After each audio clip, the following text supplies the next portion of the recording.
Buenos días, mis hermanos, mis hermanas. Hemos estado compartiendo acerca de cómo orar las Escrituras, por medio de las Escrituras, y hoy sería la tercera, llamémoslo así, serie, para hablar dónde colocar la oración. Esto que quede, digamos, claro que va a ser el objetivo de esta mañana. Igual vamos a empezar repasando conceptos, principios importantes de por qué tenemos que orar con las Escrituras, por qué razón, ¿no? Para luego entrar en el otro punto. Mis hermanos, sabemos que por la voluntad del Padre somos de Cristo. Nosotros somos de Cristo, ¿no? Pero el que se une con el Señor, un espíritu es con Él, dice 1 Corintios 6:17. A la vez, nosotros tenemos que ir aprendiendo a depender de Cristo. Va a decir Juan 15:5, porque separados de mí, nada podéis hacer. Es posible sabernos pertenecientes a Cristo y a la vez sentir esa lucha para ir cada vez dependiendo de a quién pertenecemos. Es posible, ¿no? Ahora, en Cristo, mis hermanos, también sabemos, según Romanos 8:1, que ya no tenemos ninguna condenación por nuestro pecado. Pero nosotros seguimos pecando. Y hemos establecido que pecar, la raíz del pecado es ese querer, aun cuando somos de Cristo, querer vivir independientemente de la voluntad de Dios, ¿verdad? Si nosotros tratamos de definir el pecado con el que nosotros lidiamos, es bueno saberlo identificar, ponerle nombre y apellido, ¿verdad? Es como develarlo, ¿no? Es esa tendencia. Así que cuando nosotros queramos definir nuestro pecado, la raíz del pecado, es querer vivir independientemente de la voluntad de Dios, mis hermanos. ¿Y qué lucha hasta que Cristo venga tendremos nosotros siempre en esa raíz del pecado? Querer vivir independientemente de la voluntad de Dios. Pero los logros de la justificación, que es un acto para siempre, en usted y en mí, son continuamente aplicados al salvo. Por eso es que la Escritura va a decir, mis queridos hijos, les escribo estas cosas para que no pequen. Pero si alguno peca, dice el apóstol Juan, tenemos ante el Padre un intercesor. En otras traducciones dice un abogado, a Jesucristo el justo. Entonces somos justificados, es decir, se nos quitó la culpa del pecado y a la vez estamos siendo justificados. No es que somos justificados cada vez que pecamos, es justificación una vez y para siempre. Pero se va aplicando esos logros de la justificación por medio de esta mediación de Cristo constantemente en nuestras vidas. Ahora, gracias a esta mediación que vemos acá, vamos armando el punto, podemos, y hermanos, debemos y debemos acercarnos confiadamente al trono de la gracia. Podemos y debemos, ¿no? ¿Para qué?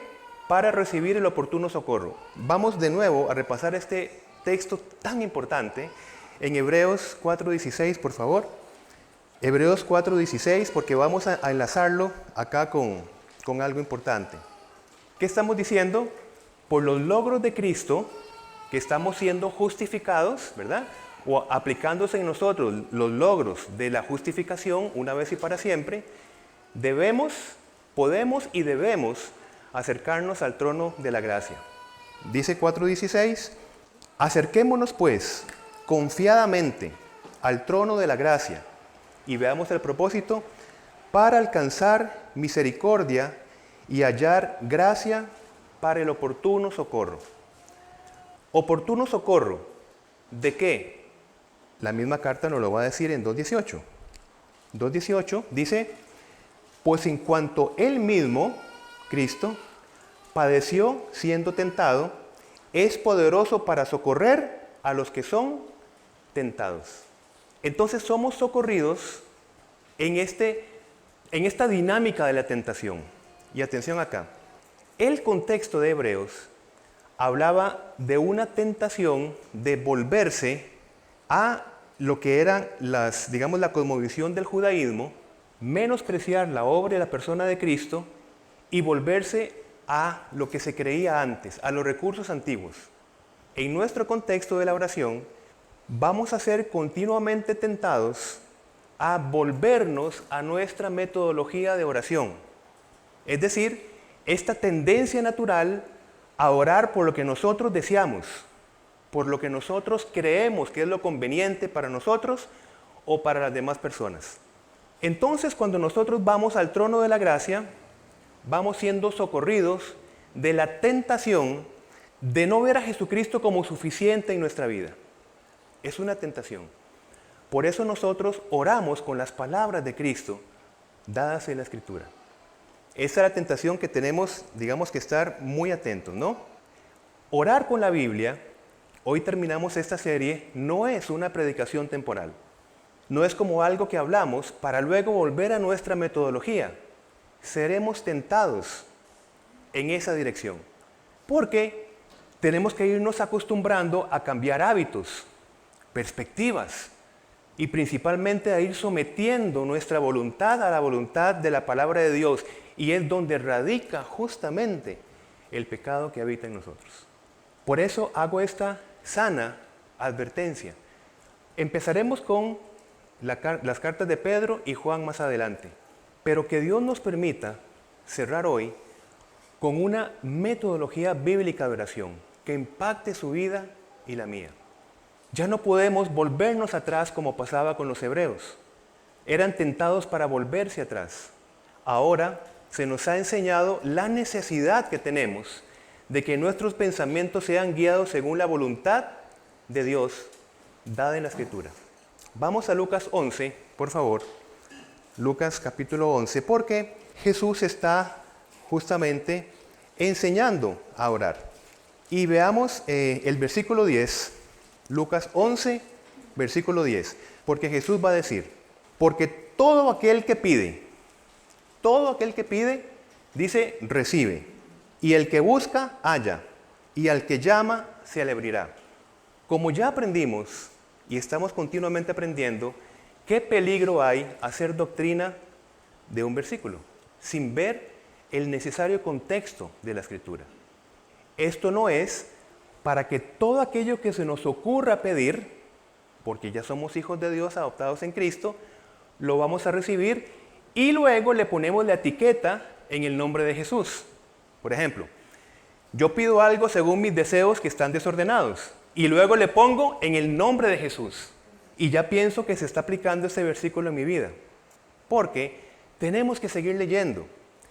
Y si leemos el versículo 13, pues si vosotros siendo malos sabéis dar buenas dádivas a vuestros hijos, ¿cuánto más vuestro Padre Celestial dará el Espíritu Santo a los que se lo pidan? Entonces, la aplicación del versículo 10, todo aquel que pide, recibe, todo aquel que halla, encontrará, se refiere a una dádiva de Dios, no la nuestra, el Espíritu Santo. Y el Espíritu Santo justamente es quien nos ayuda en nuestra debilidad. Recordamos Romanos, capítulo 8. Porque no sabemos pedir como conviene. Entonces, de verdad debe de quedarnos claro este concepto de la oración. El cristianismo no significa utilizar a Dios como un recurso para lo que nosotros creemos que necesitamos, para obviar muchas veces el dolor y el sufrimiento de nuestra vida, porque Dios se sobrepone por encima de todas estas cosas que humanamente en nuestra carne nosotros rechazamos. Entonces, que nos quede claro como pueblo de Dios que pedir lo que sea al Señor y nos lo es dado se refiere a una sola cosa, y es al Espíritu Santo, que nos va a acompañar a pedir lo que realmente nos conviene y que lo que nos va a traer, aunque muchas veces no lo entendemos, un profundo gozo, una profunda paz, descansar en su voluntad. Y el pecado que habita en nosotros va a revolverse con esta idea y decir, no me gusta por aquí, mejor me gusta interpretarlo de una manera sin contexto. Suena mejor para mi carne pedir lo que yo quiera y poner la etiqueta en el nombre de Jesús en el proceso. Y tras de eso, reclamárselo a Dios, porque lo estamos pidiendo en el nombre de Jesús. Qué importante es una sana teología para nuestra vida relacional con el Señor. Va a decir el Señor, para que todo lo que pidiereis al Padre en mi nombre no es otra vez lo que quiera y en el nombre de Jesús lo reclamo. No. según lo que Dios ha dicho en su palabra. Él os lo dé. Y Dios, que no miente, seremos saciados de la obra del Espíritu Santo en nuestra vida, para ser conformados cada vez más a imagen de Cristo, que se sometía en todo a la voluntad del Padre. Y luego, claramente, ya hemos visto este texto, si permanecéis en mí y mis palabras permanecen en vosotros, incluyendo en nuestras oraciones, pedid todo lo que queréis y os será hecho. Otra vez, podemos tergiversar esto. Ok, yo quito lo que está primero y me quedo con lo último. Quiero pedir todo lo que quiera y será hecho, porque ya soy salvo. Entonces, este sometimiento, mis hermanos, va desanimando positivamente nuestras pasiones desordenadas y anima nuestro espíritu. Pero las pasiones, quiero decir, en el principio, no fueron creadas de una forma desordenada. Y vamos a entender esto acá con atención. ¿Qué estoy tratando de decir? Si nosotros hoy tenemos pasiones desordenadas, la primera creación no tuvo esta característica que tenemos nosotros. Vamos a verlo. Adán y Eva fueron creados lo que se llama en una rectitud original. Digamos lo que podríamos decir perfectos.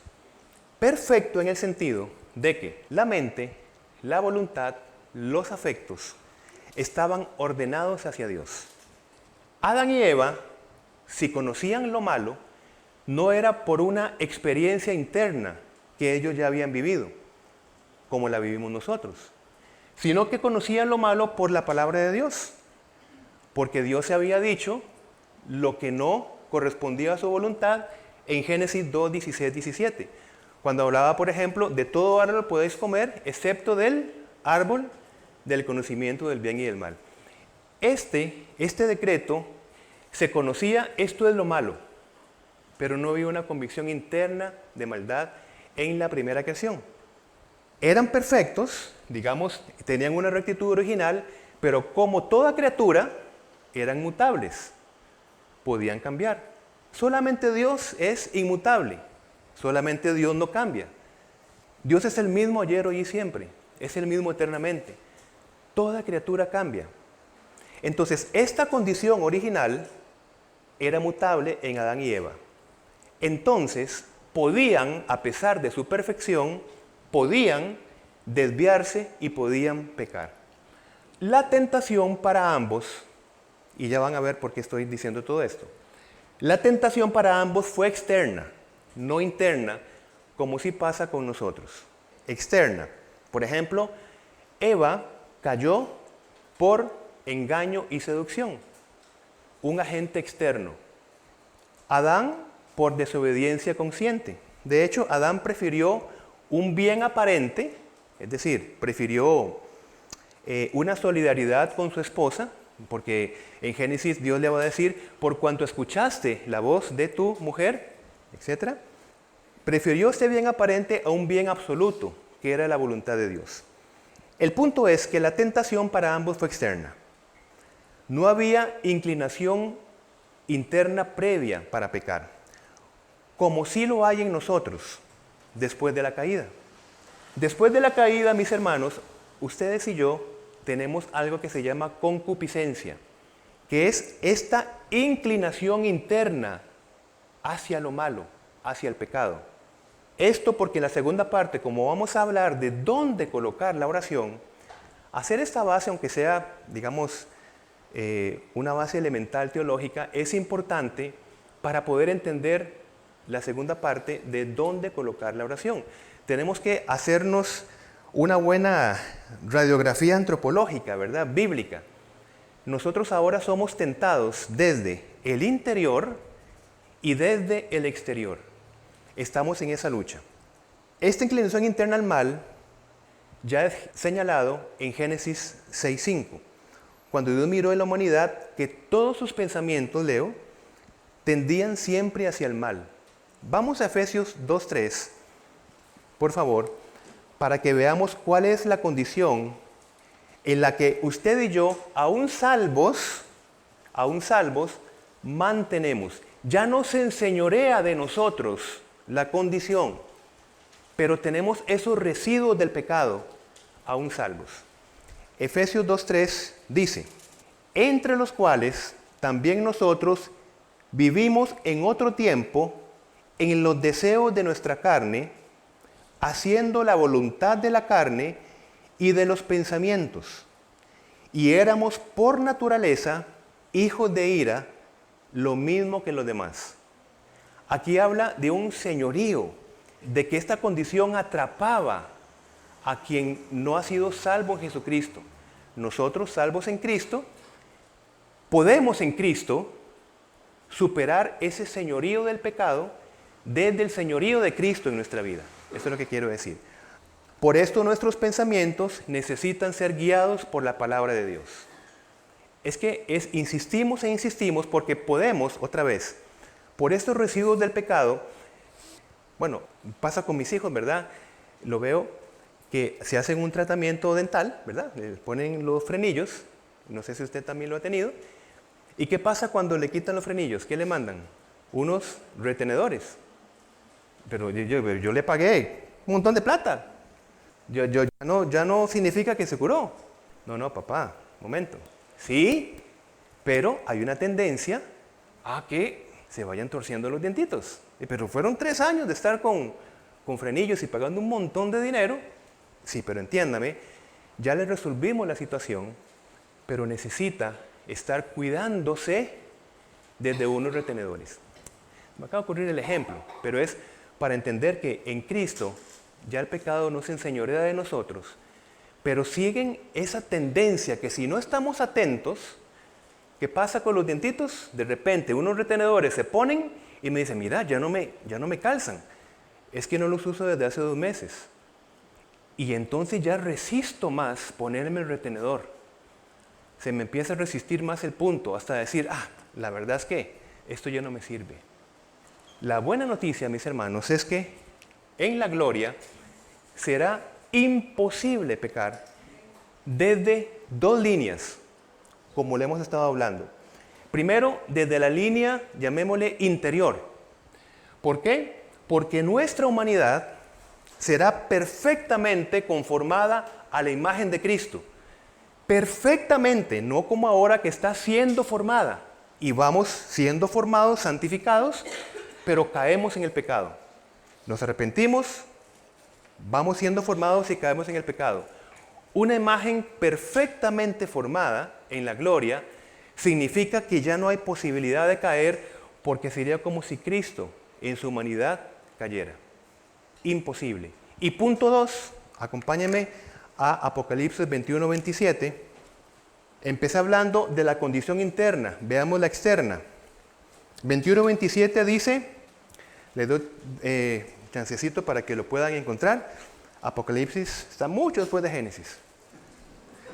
21-27 dice, no encontrará, hablando de la nueva creación, bien, de hecho podemos ver el 23, habla de la ciudad, no tiene necesidad de sol ni de luna que brillen en ella, habla de la nueva creación, de la nueva comunidad, de la nueva interacción con Dios. Dice el 27, no entrará en esta nueva creación, en ella ninguna cosa inmunda o que hace abominación y mentira, sino solamente los que están inscritos en el libro de la vida del Cordero. Entonces no habrá tentación externa ni tentación interna, pero ahora lidiamos con ambas y estamos llamados a una batalla espiritual. Entonces, mis hermanos, vamos a darle gracias a Dios porque tenemos esa esperanza, mis queridos hermanos, de una restauración de todas las cosas internas y externas, donde ya el pecado no será más. La muerte misma será vencida. Pero ahora, mis hermanos, es tiempo de estar alertas. Como dice Eclesiastés, no es tiempo de estar riendo, sino de llorando. Y no es que pasar por la vida literalmente, como dice esto, sino que si tenemos gozos en la vida, siempre tenemos que estar alertas de que no es la condición final la que tenemos acá. Ahora estamos con un león rugiente que anda buscando a quién devorar. Y donde la iglesia realmente son sus visores preferidos, porque los que no conocen a Cristo están en esa condición. Pero hacer caer a los creyentes, es una economía muy buena para Satanás. Así que estar alertas, como dice la Escritura. Repito y termino. Esto es necesario para reforzar la segunda parte. Mis hermanos, nosotros nos gozamos en nuestra salvación, ¿verdad? Pero nos gozamos en una tensión. La tensión significa, por un lado, gozarnos en la obra de Cristo en nosotros, que fuimos rescatados de nuestra vana manera de vivir. Pero a la vez, estamos en la tensión, como decía Pablo, miserable de mí. Este residuo del pecado todavía me afecta mis relaciones. Hago lo que no quiero, eso hago. Y no hago lo que quisiera hacer. Por eso el gozo de nuestra salvación requiere en tener un tiempo donde ese gozo va a ser pleno. Si usted y yo nos gozamos en la salvación, es muy importante que nosotros sintamos esa tensión. Porque vivir en un mundo donde ya nos suponemos sin esa tensión del pecado, no estamos entendiendo el tiempo de salvación en el que estamos ahora. Vivimos un gozo anticipado, pero un gozo donde nos llama a todos a estar alerta. Como vimos en la primera parte, la voluntad creada en Adán y Eva, siendo recta, pudo reordenarse, bien, por una situación externa para preferir lo malo. Esto es desde la tentación externa, ¿bien? Ahora, esta tendencia es interna. Vamos a Santiago 1, 13, 15, simplemente para reforzar lo que estamos hablando. Santiago 1, 13, 15, dice: cuando alguno es tentado, no diga que es tentado de parte de Dios, porque Dios no puede ser tentado por el mal, ni Él tienta a nadie, sino que cada uno es tentado. Y aquí está la condición que hablamos en la primera parte, ya la condición que tenemos después de la caída, cuando de su propia concupiscencia es atraído y seducido. Versículo 15, entonces la concupiscencia, después que ha concebido, esto es muy importante, da a luz el pecado, y el pecado, siendo consumado, da a luz la muerte. Nosotros no pecamos cuando somos tentados. Nosotros pecamos cuando esta tentación buscamos consolarla a través del pecado que habita en nosotros. Entonces el problema no es sentir o ver la tentación, sino a qué refugio voy en medio de la tentación. ¿Cuál es el refugio? Y cuando yo busco un refugio, automáticamente estoy quitando a Jesucristo como nuestro refugio. Automáticamente estamos desplazando a Cristo como la ayuda inmediata, el oportuno socorro. Estoy desplazando a Cristo y le estoy tomando como un recurso, modelado muchas veces desde una actitud de vida que ya se ha reforzado la manera en que nosotros vamos a consolar esa concupiscencia que trabaja en nosotros. Vamos a llamarle entonces a esta, digámosle así, tentación, un disparador.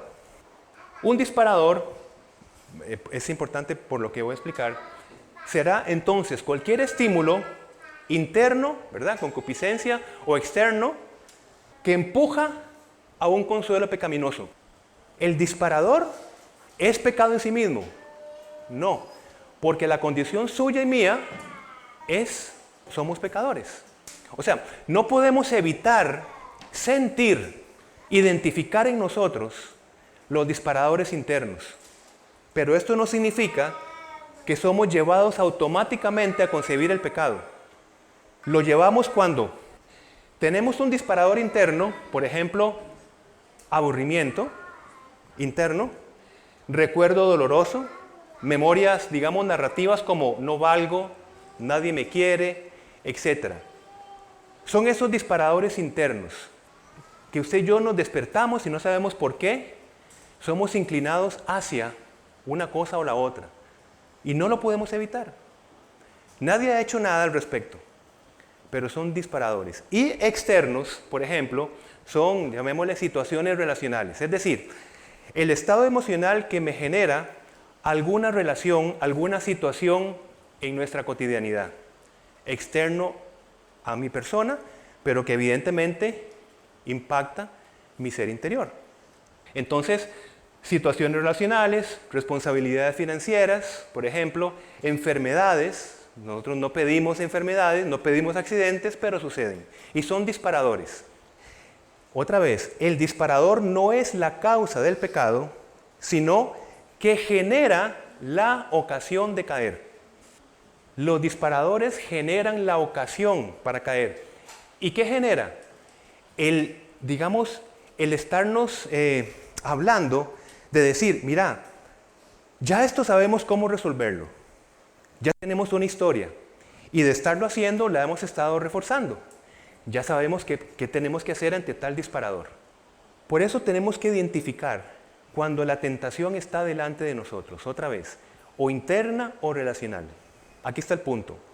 Todo disparador, y esto es una lista mínima, ¿verdad? Mínima. Todo disparador, interno o externo, va a exigir alivio sí o sí. Y si reflexionamos bien, estos alivios suelen estar automatizados. Por ejemplo, si me ofenden, ofendo. Está automatizado. Ni lo pienso, por decirlo de alguna manera. Y el problema es que yo encuentro alivio cuando ofendo.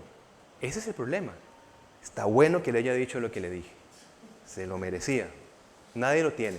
Todas esas cosas, ¿no? Pero es que realmente nuestro cerebro nos está aplaudiendo por todo lo que se genera adentro. Y nos está diciendo, y la próxima vez ya estamos listos para utilizar esa estrategia. Y empieza a anticipar por cuestiones que pasan allí. Ya nos dicen, ya sabemos qué hacer. Ese es el punto. Ya estamos automatizados. Pero vean el punto. Lo hacemos de una manera reactiva. Vean que estamos hablando de dónde colocar la oración, pero estamos tejiendo el punto para entenderlo muy bien y ya vamos allí. Entonces, por ejemplo, una preocupación financiera, un disparador externo, ¿qué genera? Posiblemente una reacción de desconfianza a Dios. ¿Cómo es posible? O tal vez prácticas deshonestas para salir de la situación financiera en la que estamos. Bien, entonces este disparador que nos abruma, otra vez va a buscar un alivio inmediato, sí o sí. Aquí está el punto. Todo disparador exigirá alivio, ¿no? Me siento rechazado, me aliviaré con el alcohol. Me siento en soledad, me aliviaré con adicciones, con las drogas, etc. Siempre va a buscar un alivio. Nosotros tenemos este patrón y, ojo, está muy bien, es bíblico. Disparador interno o externo. Tentación interna o externa. Creo que ya ha quedado claro. ¿La podemos evitar? No. No podemos evitarla porque estamos en una creación caída y nosotros somos seres caídos. Entonces no podemos evitar los disparadores. ¿Bien?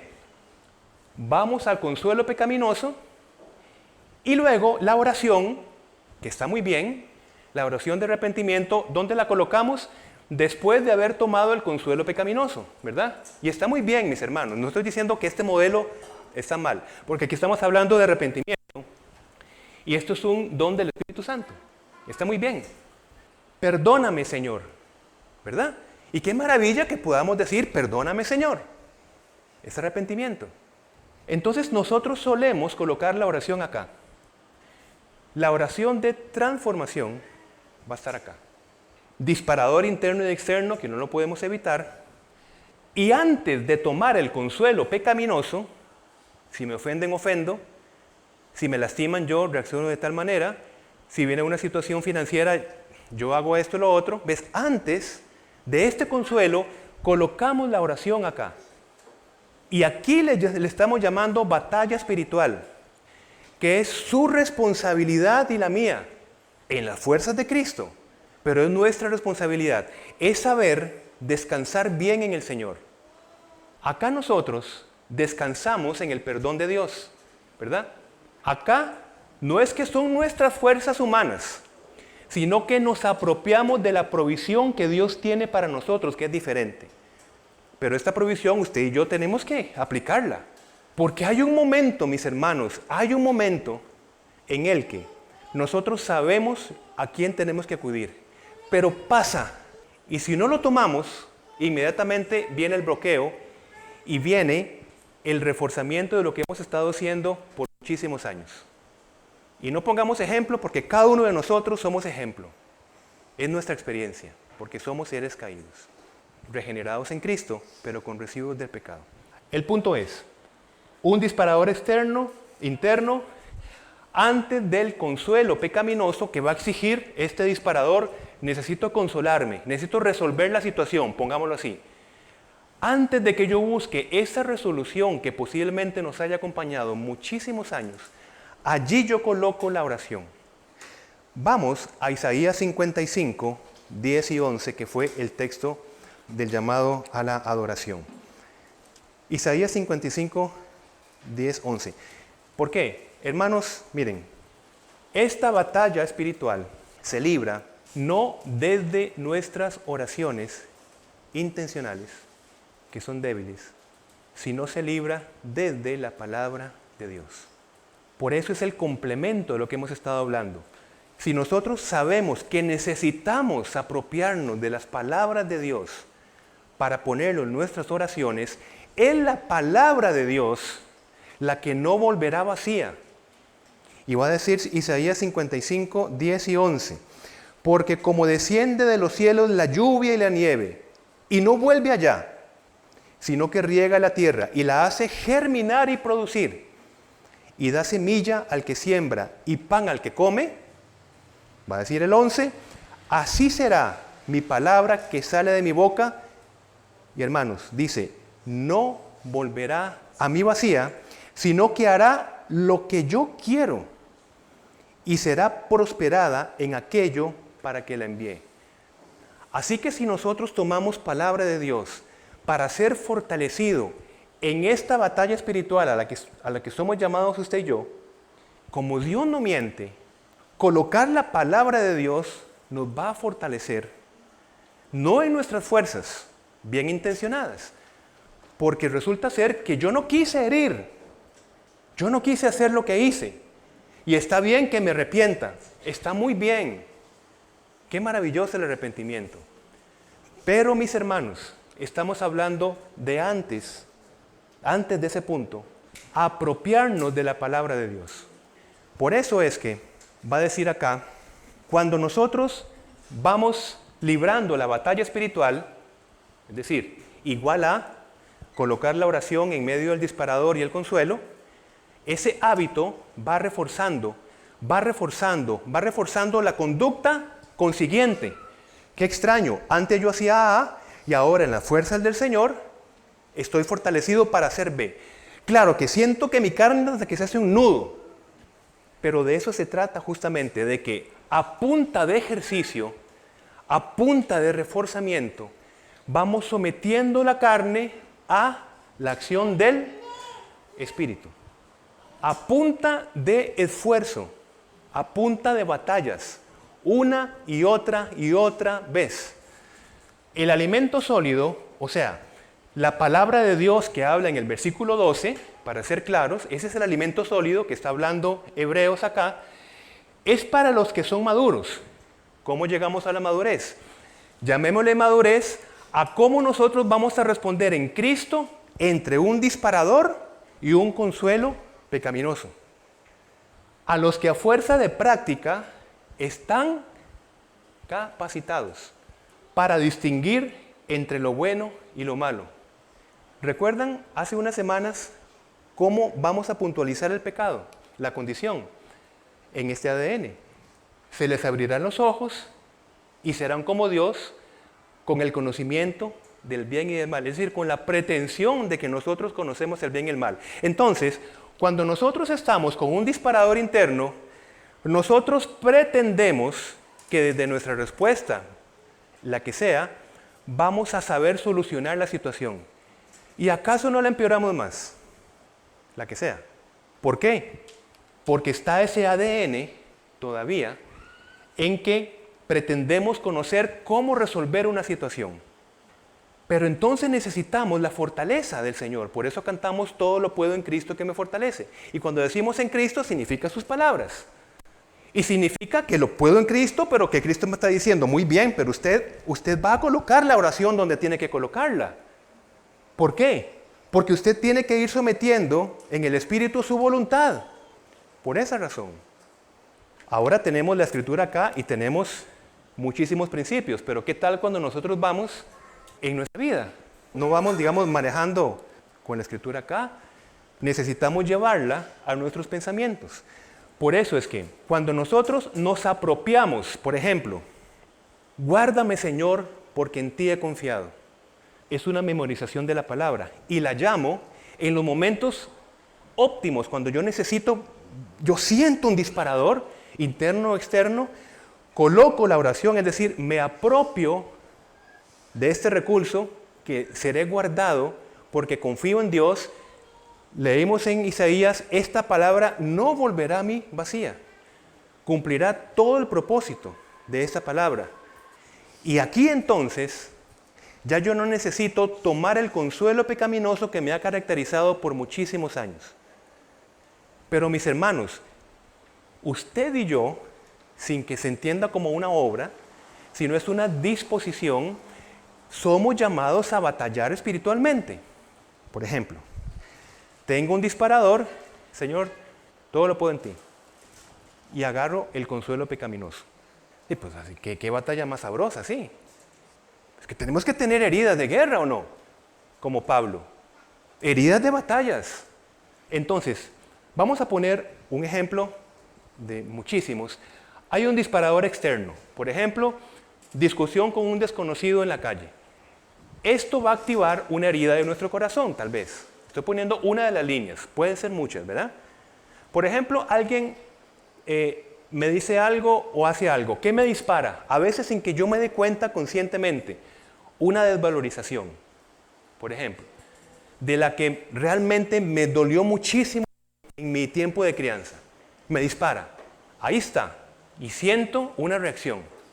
El consuelo pecaminoso, insulto, acto violento, venganza. Otra vez, el problema es que después de esto, y la próxima vez que me lo haga, ese es el problema, que sentimos que bueno. Claro, después yo digo, ay, no, esto no está bien. Pero es que en este momento fue lo mejor que pude haber hecho. Esto es no querer librar la batalla espiritual. Oración entre disparador y ese falso consuelo, por ejemplo, refrenaré la lengua cuando los que viven sin Dios anden cerca. Hermanos, todo lo que dice la Biblia, usted y yo somos llamados a apropiarnos de esto. No es que esfuércese en sus fuerzas para refrenar su lengua. Es que si nosotros nos apropiamos de esto que forma parte de su identidad y la mía, la Biblia está diciendo, en Cristo sí podemos refrenar la lengua cuando uno que vive sin Dios esté cerca. O sea, no es un llamado a que nosotros tenemos que cumplir unos requisitos para agradarle a Dios. Vamos descubriendo nuestra identidad conforme nos vamos apropiando de lo que la Biblia dice que nosotros ya somos en Cristo. Pero esa experiencia la vamos a tener cuando colocamos la oración en el justo momento en que nosotros decimos, yo quiero agarrar la identidad asumida, la vieja naturaleza, que si la tomamos, siempre hay restauración en Cristo, arrepentimiento. Pero para empezar a vivir anticipadamente nuestra identidad en Cristo, debemos saber colocar la oración en el punto justo entre el disparador y el consuelo. ¿Está claro, mis hermanos? Por eso estamos hablando de que primero tenemos que saber orar con la Escritura. Porque imagínense que yo tengo un disparador y yo hablo desde mi corazón en ese momento, ¿cómo está? ¿Quién sabe a quién le voy a pedir a Dios? Y luego pongo en el nombre de Jesús, ¿verdad? Por eso es que aunque yo tenga deseos de mi corazón de orar y pedir algo, mi pensamiento, mis afectos, mi voluntad va a ser sometida y guiada desde la palabra de Dios. No paguen mal por mal. Ay, pero es que lo que siento es totalmente lo contrario. Pero esta palabra me está guiando y me está protegiendo. Y entonces a partir de acá tengo una vivencia de Cristo, no intelectual, sino como en toda su palabra estoy viviendo la palabra de Dios. Estoy viviendo a Cristo. Y en cada oportunidad que tenga, vamos usted y yo siendo conformados según la imagen de Cristo. Que quede claro que necesitamos el recurso de la memorización. Mis hermanos, tome un pasaje de la Escritura, un salmo, cuando usted esté leyendo, inclusive cualquier libro, llegará un momento en que usted y yo nos vamos a impactar por puede ser un descubrimiento de quién soy en Cristo. Allí deténgase, ore con esta porción de la Escritura y aprópiese de lo que está escrito para nosotros en Cristo. En esta apropiación sería muy necesario que nosotros memoricemos pasajes de la Escritura.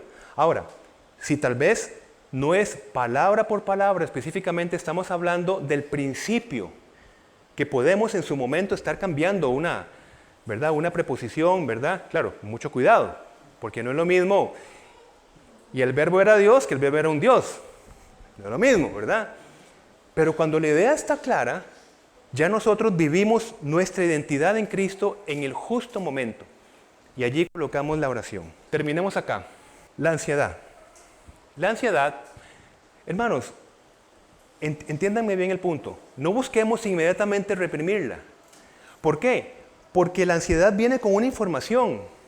Viene con una encriptación, se podría decir, ¿verdad? Viene una información encriptada.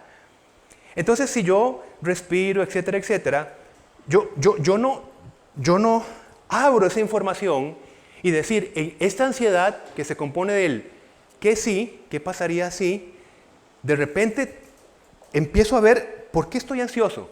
Porque tengo temor a, porque tengo inseguridad a, porque estas cosas, estos puntos, vamos sacándolo, vamos viendo qué trae esa información de la ansiedad y cada punto se los vamos a ir presentando a Cristo, porque es una información muy importante. Porque entonces si nosotros la desechamos inmediatamente, vamos a responder con ansiedad en otros momentos. Entonces es colocar la oración acá en justo momento. Yo tengo un disparador que me produce ansiedad. Tal vez yo digo, en este momento respiro hasta 10 o hago esto, ya se me quitó la ansiedad. No aprovechamos la información.